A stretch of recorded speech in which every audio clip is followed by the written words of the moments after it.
వల్లభనేని వంశీ ఆయన అనుచరుల అరాచకాలు చీకటి బాగోతాలు ఒక్కొక్కటిగా వెలుగులోకొస్తున్నాయి.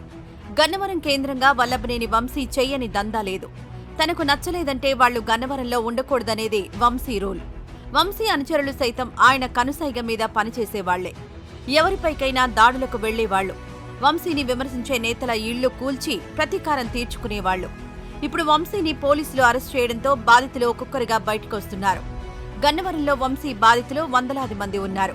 దాదాపు 200 మందిపై వంశీ కక్షగట్టి కేసులు పెట్టించారు.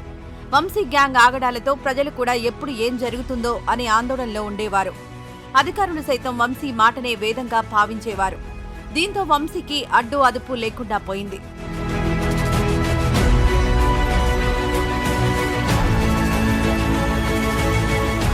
వంశీ బాధితుల్లో వెదురుపావులూరుకు చెందిన బాదనబోయిన సుకన్య ఒకరు. 2021లో వంశీ అతని అనుచరులు కొండ ప్రాంతంలో పేదల ఇళ్లు తొలగించి అక్రమంగా మట్టి తవ్వి లారీలో తరలిస్తుంటే సుకన్య అడ్డగించారు. దీంతో సుకన్యను వంశీ అనుచరులు మేచినేని బాబు, కైలే శివకుమార్ తీవ్రంగా వేధించారు. తవ్వకాలకు అడ్డుపడిందనే కారణంతో తప్పుడు కేసులు బనాయించారు. ప్రభుత్వాధికారులను దుర్భాషలాడిందని, లారీలపై పెట్రోల్ పోసి నిప్పంటించిందంటూ కేసులు పెట్టారు. తన 2 సెంట్ల ఇల్లు, ప్రహారిని పొక్లైన్తో కూల్చేశారు.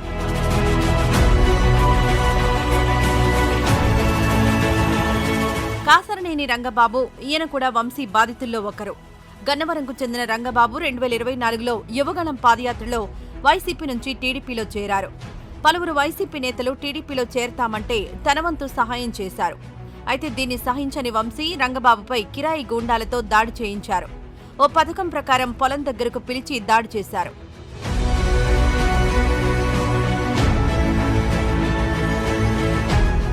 దొంతు చిన్న తెలుగుదేశం పార్టీకి చెందిన బీసీ నాయకుడు. ఈయనను కూడా వంశీ తీవ్రంగా వేధించారు. చంద్రబాబు, లోకేష్ పై విమర్శలు రాజకీయంగా ఉండాలని వంశీకి సూచించారు. అయితే చిన్న సూచనను పట్టించుకొని వంశీ ఆయనపై కక్షగట్టారు. సూచన చేసిన మరుసటి రోజే చిన్న ఇంటికి రౌడీలను పంపారు. చంపేస్తామంటూ బెదిరింపులకు దిగారు. చిన్న భార్యను బెదిరించారు. అదే రోజు సాయంత్రం ఇంటికొచ్చి చిన్న కారుకు నిప్పంటించారు. తిరిగి పోలీసులను పంపి చిన్నాను అరెస్ట్ చేయించారు. 200 కిలోమీటర్ల పోలీస్ వాహనంలో తిప్పి ఉంగుటూరు ఠాణాకు చేర్చారు.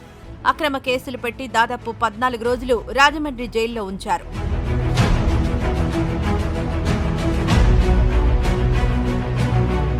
వంశీ బాధితుల్లో మరో ప్రముఖుడు జాస్తి వెంకటేశ్వరరావు.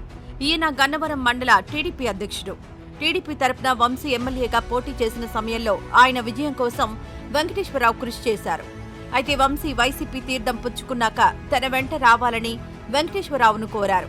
అయితే అందుకు ఆయన నో చెప్పారు. గన్నవరంలో పార్టీ ఆఫీస్ ఏర్పాటు చేసి యాక్టివ్గా ఉంటున్నాడనే కారణంతో వెంకటేశ్వరరావును టార్గెట్ చేశారు వంశీ. స్థానిక సంస్థల ఎన్నికల్లో టీడీపీ అభ్యర్థులను పోటీలో ఉంచాడని కారుకు నిప్పు పెట్టించారు. టీడీపీ ఆఫీస్పై దాడి, లోకేష్ యువగళం పాదయాత్ర వేళ జరిగిన అల్లర్ల కేసుల్లో ఇరికించారు. వెంకటేశ్వరరావు భూమిని లాక్కున్నారు.